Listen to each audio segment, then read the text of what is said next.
시청 여러분 반갑습니다. 오늘도 행복한 오늘마심. 제가 요즘 얼태기가 와서 영상을 굉장히 오랜만에 찍는 것 같은데요. 오랜만에 이렇게 방구석 이야기로 돌아왔습니다.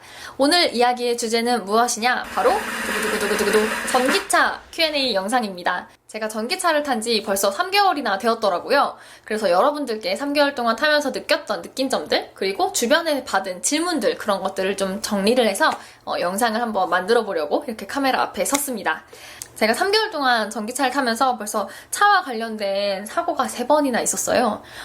처음 차를 사고 한 1, 2주쯤 됐을 때 주차된 제 차를 어떤 분이 긁고 가셨고, 그리고 한 달쯤 됐을 때 제가 트렁크 문을 닫다가 제 얼굴을 찢는 바람에 여기가 찢어져서 완전 눈탱이 밤탱이가 됐었고, 그리고 최근에 주차된 차를 제가 긁었습니다. 그래서 제 차에 그 두 문짝을 다 갈아버리는 사고가 있었는데요. 그렇게 사고가 많았네요. 3개월 동안 벌써. 아무튼 각설하고, 그렇게 전기차를 운행하면서 제가 느꼈던 점들, 그리고 그런 것들을 이렇게 핸드폰에 정리를 해서 가지고 왔어요. 그래서 여러분들과 함께 읽으면서 영상을 진행해 보도록 하겠습니다. 1번, 전기차를 운행하면서 좋았던 점이 있다면 어떤 것이 있을까요? 라는 질문인데요. 우선 저는 크게 다른 내연기관 자동차들을 타본 적이 없어요. 그래서 그게 비교를 하는 게 가능할까 잘 모르겠지만, 개인적으로 느꼈을 때 일단 전기차는 그 차량 내에 엔진이 없으니까 그런 소음이나 진동이 적고, 기름을 안 먹잖아요. 전기로 굴러가는 거다 보니까 기름값이 없어서 그게 제일 좋았던 것 같아요. 그리고 회생제동 기능이 있어서 가속과 감속이 되게 부드럽게 되는 것도 장점이라고 느꼈습니다. 편하게 운전할 수 있었던 것 같아요. 2번, 전기차를 운행하면서 불편했던 점, 어떤 것이 있을까요? 사실 전기차라는 것 자체가 굉장히 특이한 차량이다 보니까 불편한 점도 굉장히 많은데요. 가장 큰 불편함은 일단은 차량을 탈 때마다 매번 충전을 해야 하는 번거로움이겠죠. 내연기관 자동차 같은 경우에는 뭐 가솔린이 됐든 경유가 되었든 그냥 주유소에 가서 기름 넣어주세요 하면 바로 기름이 충전이 되잖아요. 하지만 전기차의 경우 핸드폰 충전하듯이 충전기를 연결을 해놔야 하고 그 시간이 걸린다는 게 가장 큰 단점으로 생각을 할 수가 있을 것 같습니다. 근데 다른 장점을 생각했을 때 충분히 감안할 수 있는 단점이라서 단점이라고 크게 느껴지지는 않았어요. 3번, 자동차 구매하면서 든 비용이 얼마인지, 정부 지자체 지원금 어떻게 신청했는지에 대한 질문도 주셨는데요. 제가 캡처를 떠왔어요. 제가 자동차를 얼마에 구매했는지. 일단 저의 자동차는 니로 19 전기차 EV 노블레스 기본형으로 썬루프하고 유보가 이제 옵션으로 들어간 자동차고요. 그래비티 블루 컬러의 자동차입니다. 그래서 차량의 기본 가격이 5,207만원, 그리고 옵션 가격이 137만원, 그리고 화성에서 제주시까지 오는 탁송료가 40여만 원이 또 들었어요. 그렇게 해서 총 금액이 5,200만 원 정도가 됐고, 여기서 이제 보조금 빠지고 또 이번 연도부터 차량 등록 비용이 새로 200만 원 정도가 들어요. 그래서 등록비 200만 원에 이제 보조금 이런 걸 다 제외해 보면 총 금액은 한 3,400만 원 정도? 그 정도 들었던 것 같습니다. 지원금 같은 경우는 자동차 딜러분께서 다 이렇게 순차적으로 진행을 해주셨어요. 그래서 제가 따로 크게 신경 쓸 것 없이, 큰 어려움 없이 진행할 수 있었습니다. 4번, 한 달 유지비는 어느 정도 되나요? 만약에 제가 지금 전기차를 타는 게 아니고 내연기관 자동차를 탄다면 한 달에 못해도 20-30만 원씩은 주유를 하지 않았을까, 그런 생각을 해요.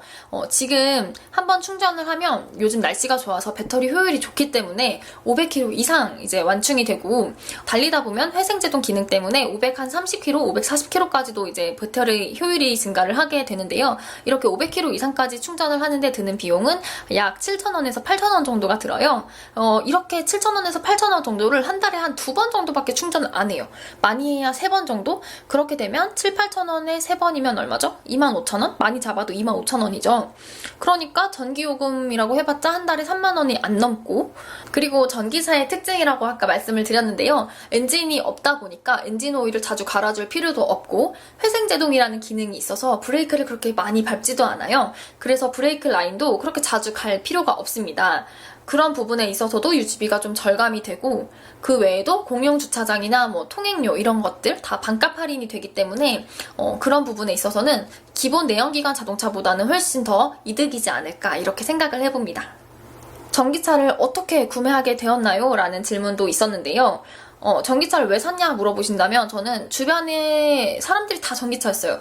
저희 형부 빼고 저희 가족이 지금 다 전기차를 타고 있고 저는 전기 자동차랑 저랑 더 잘 맞았던 것 같아요. 그리고 제가 뭐 육지에서 자동차를 탈 것도 아니었고 제주도 안에서만 탈 거다 보니까 그냥 제주도만 평범하게 다닐 수 있는 그 정도의 배터리만 나와도 충분히 달리지 않을까라는 생각이 들어서 유지비를 생각했을 땐 나한텐 전기차가 더 잘 맞는 것 같다라고 생각이 들어 전기차를 구매하게 되었습니다. 그리고 요즘 또 저탄소 섬이라고 해가지고 제주도를 탄소 없는 섬으로 만들겠다 이런 취지가 또 좋게 있잖아요. 그런 걸 생각했을 때 전기차를 타면 환경에 더 좋지 않을까 이런 생각도 해서 전기차를 결국은 구매를 하게 된 것 같습니다. 6번, 전기차 충전기 설치는 어디에 문의해야 하나요? 전기차 충전기는 설치를 해주는 업체가 굉장히 다양한데요. 일단은 인터넷에 전기차 충전기 신청이라고 검색을 하면 환경부 사이트로 연결이 될 거예요. 그러면 그 환경부 사이트에 보시면 엄청난 업체들이 정말 여러 개의 업체들이 있습니다. 그 중에 가장 믿을만하고 땡기는 업체를 선정을 하셔서 그 사이트를 딱 들어가 보시면 거기에 전기차 신청 접수라는 버튼이 있을 거예요. 그러면 거기다가 이제 내가 어디에 살고 어떤 차를 끌고 있고 뭐 전기차 충전기를 이렇게 신청하고 싶어요 라고 신청서를 접수를 하면 이제 그 업체에서 전화가 와요. 그래서 확인 전화를 하고 확인이 다 되면은 이제 현장 방문이라는 걸 하게 되는데요. 설치 업체에서 나오셔서 우리 집에 어떤 구조인지 어떤 식으로 설치를 해야 되는지 이런 걸 봐주시고 가시고 뭐 만약에 전봇대가 너무 멀리 있어서 추가금이 나온다 아니면 뭐 이 지역은 조금 특별한 지역이라서 이런저런 추가금이 나온다 하면 거기서 바로 추가금에 대한 것을 안내를 해드리고 견적을 좀 뽑아주십니다. 그렇게 해서 견적까지 나오면 이제 설치 그 순서에 맞춰서 일정에 맞춰서 설치가 진행이 되게 되고 제가 알기로는 한전에서 계량기를 달아주면 그때부터 충전기를 사용할 수 있다고 알고 있는데 아마 방문부터 모든 것을 충전기 설치 업체에서 관리를 해주는 걸로 알고 있어요. 그래서 그 충전기 설치 업체를 잘 선정하시는 것이 좀 여러분에게 도움이 되실 거예요. 7번. 충전잭 타입이 여러 개가 있는데 이게 왜 다른 건가요? 라는 질문이 있었는데요. 일단은 충전잭 타입이라는 거는 뭐냐면 저희도 핸드폰이 아이폰은 5핀, 뭐 갤럭시는 8핀이었다가 이제 C핀 이런 식으로 핸드폰 충전잭이 다 다르잖아요. 이것처럼 전기차도 충전잭이 다 달랐었어요. 처음에는요. 뭐 SM3는 AC33, i3는 DC 콤보 이런 식으로 종류가 굉장히 여러 가지이고 다 다르게 나왔었는데요. 이게 이제 전기차도 횟수를 거듭하면서 조금씩 업그레이드가 됐잖아요. 그래서 요즘은 다 DC 콤보로 통일이 되어서 나오고 있다고 해요. 여기에 좀 얽힌 슬픈 썰을 하나 풀어보자면 저희 집 아파트 단지에는 공용 충전기가 있는데 저희는 그 공용 충전기를 사용을 하고 있습니다. 그런데 남편 차는 SM3라서 그 공용 충전기에 있는 기본 DC 콤보 잭으로는 충전할 수가 없어요. 그래서 남편 차로 충전을 할 때는 개인용 충전선을 꼭 교체해서 끼워주어야지만 그 공용 충전기를 사용을 할 수가 있습니다. 그래서 요즘 그런 편의를 위해서 다 DC 콤보로 바뀌어서 나오고 있는 추세라고 해요. 8번. 전기차를 충전할 때 불편했던 점이 있나요? 당연히 있죠. 뭐가 제일 불편했냐면 일단 아까 말씀드렸다시피 충전하는 거. 근데 충전을 하는 것까지는 괜찮아. 근데 만약에 엄청나게 혹한기에 충전을 해야 한다거나 엄청난 장맛비에 충전을 해야 한다면 그만큼 또 짜증나는 일이 없거든요. 최근에 제주도가 장마 때문에 비가 엄청 많이 왔었는데 그럴 때 충전을 안 할 수는 없잖아요. 내일 당장 차를 타야 되니까. 그러니까 충전을 하려면 우산을 쓰고 꾸역꾸역 가서 이렇게 막 엄청 불편한 자세로 충전을 하다 보니까 그런 거 굉장히 불편하고 겨울에 손 엄청 시립잖아요. 충전 안 할 수 없으니까 참고 해야죠. 그럴 때 조금 불편했어요. 그리고 충전기 찾는 어플이 있어요. 충전소를 찾아주는 어플인데 그 어플이 제대로 안 되어 있는 경우가 좀 종종 있어서 가끔 뭐 비어 있어요. 뭐 누군가 사용하지 않고 있어요 해서 갔는데 누군가 사용을 하고 있다. 이런 경우는 통신장애로 이 데이터가 어플로 전달이 안 된 경우인데요. 이런 경우엔 불편함을 느낀 적이 있습니다. 그리고 제 차는 그나마 괜찮은데 남편 차 타고 다닐 때 겨울에는 완충을 해도 배터리 효율이 낮아지기 때문에 8, 90km밖에 안 나와요. 그럴 때에는 충전소를 찾아다녀야 하는 그런 번거로움이 있고 충전소를 찾아다녀도 충전이 되어 있거나 이러면 기다렸다가 충전을 해야 되거나 또 다른 충전소를 찾아가야 하거나 뭔 말인지 아시겠죠? 그런 불편함이 있었습니다. 하지만 충전하는 거 빼고는 전 다 좋았던 것 같아요. 충전기의 종류가 여러 가지인데 충전기의 종류와 충전 카드 종류에 대해서 설명 부탁드립니다. 충전기의 종류가 여러 가지예요. 충전기도 한전에서 만들어낸 전기차 충전기가 있고 환경부 전기차 충전기가 있고 육지는 어떤지 모르겠지만 제주도 같은 경우에는 뭐 해피차저 그리고 뭐 제주 전기차 뭐 이런 식으로 충전기 종류가 굉장히 여러 가지입니다. 이거는 다 충전기를 설치하는 업체별로 조금씩 기계가 다른 거고요. 그래서 그런지 전기 단가도 조금씩 차이가 있어요. 그래서 현명한 소비자라면 이 충전기 요금도 생각을 하시면서 충전을 하시겠죠? 충전 카드도 종류가 굉장히 여러 가지인데 제가 그때 검색해보니까 8개인가 12개인가 아무튼 종류가 엄청나더라고요. 저는 그 충전 카드를 다 사용하지는 않고 가장 기본적인 환경부 카드하고 한충전 카드 이렇게 두 가지를 사용을 하고 있습니다. 일반 충전기에서는 환경부 카드로 결제했을 때 전기 단가가 제일 낮았었는데 한충전의 충전기만큼은 한충전 카드로 했을 때 가장 저렴하더라고요. 그래서 저는 이렇게 두 가지 카드를 준비를 해서 사용을 하고 있고 이 충전 카드는 전화를 하거나 아니면 인터넷으로도 충분히 접수가 가능하니까 인터넷에 검색하셔서 알맞게 신청을 하시면 되겠습니다. 마지막 질문입니다. 자택에 충전기 설치할 때 어떠셨나요? 불편한 점이 있으셨나요? 라는 질문인데 이거는 저의 이야기는 아니고 제 남편의 이야기로 들어보자면 일단은 업체로부터 충전기 설치가 되는 일정을 기다려야 하기 때문에 그것이 굉장히 불편합니다. 그래서 남편 같은 경우는 차가 나왔는데 한 달이었나? 몇 달이었나? 그 집 근처에 공영 충전기에서 충전을 하면서 계속 다녔다고 하더라고요, 처음에.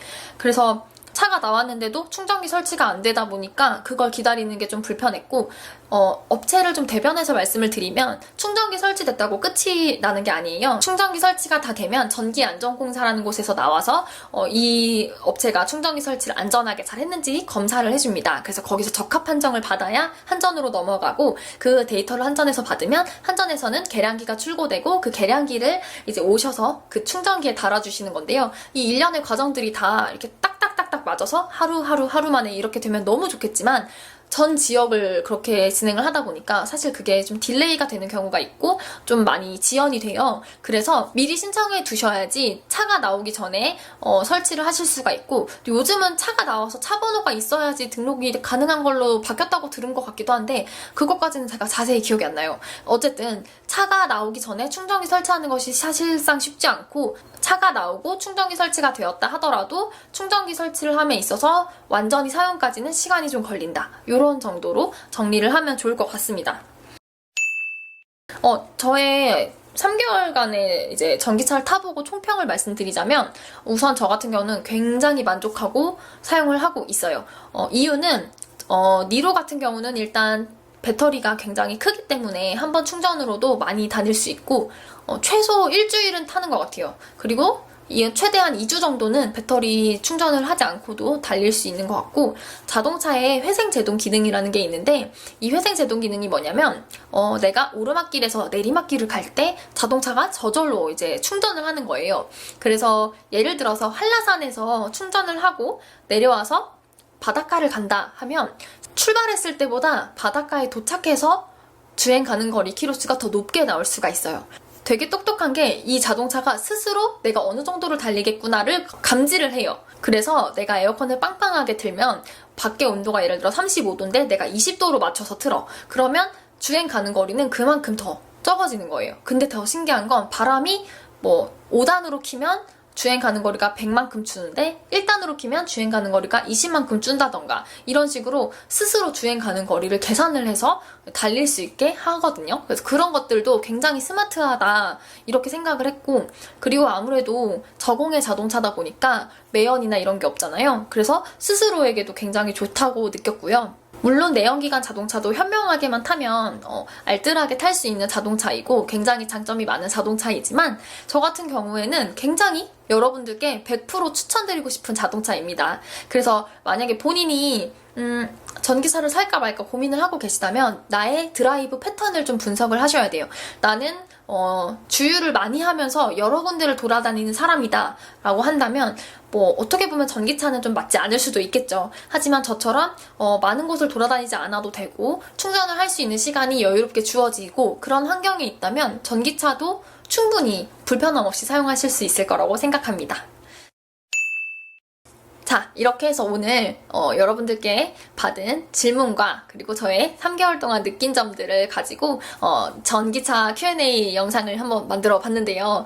어떻게 도움이 좀 되셨을지 모르겠네요. 만약에 궁금하신 점이 있었는데 제가 언급을 하지 않았다면 아래 댓글란에 남겨주시면 제가 댓글을 달아드리도록 하겠습니다. 영상이 도움이 되셨다면 좋아요와 구독 꼭꼭 눌러주세요. 그럼 우린 또 다음 영상에서 만나요. 안녕!